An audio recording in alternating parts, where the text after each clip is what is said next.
पीर जुल्फ़िकार अहमद नक्शबंदी, जिनकी पैदाइश 1 अप्रैल 1953 को हुई और 14 दिसंबर 2025 को उनका इंतकाल हुआ, एक पाकिस्तानी आलिम दीन और नक्शबंदी सिलसिले के रूहानी पेशवा थे। इब्तिदाई तौर पर वो इलेक्ट्रिकल इंजीनियर के तौर पर काम करते रहे, लेकिन 1980 की दिहाई में अपने मुर्शिद की वफ़ात के बाद दीन की खिदमत में पूरी तरह मसरूफ़ हो गए और झंग में महदुल फ़कीर अल इस्लामी कायम किया।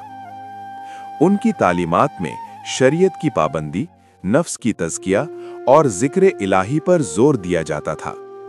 वो न सिर्फ एक सूफ़ी शेख थे, बल्कि एक मुसन्निफ भी थे। आलिम तसव्वुफ़ में उनके 116 से ज़्यादा किताबें दर्ज हैं, जिनमें फ़िक़्ह के बुनियादी उसूल, ज़ादे हरम और नर्चरिंग द बडिंग रोज़ शामिल हैं। उनकी किताबें और बयानात हज़ारों दिलों को बेदार करने का ज़रिया बने और वो 2013-14 में द 500 मोस्ट इन्फ्लुएंशियल मुस्लिम्स में भी शामिल थे। 14 दिसंबर 2025 को झंग में उनका इंतकाल हुआ और नमाज़े जनाजा भी वहीं अदा की गई। अल्लाहु अकबर, अल्लाहु अकबर।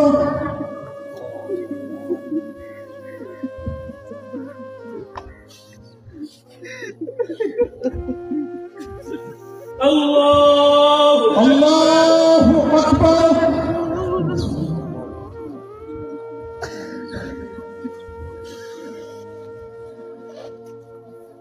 मुख्तलिफ सियासी और मजहबी शख्सियतों ने उनकी रूहानी खिदमात को खराज तहसीन पेश किया और उनके बाद भी उनके खुलफा और शागिर्दों के जरिए उनका फैज़ जारी रहने की उम्मीद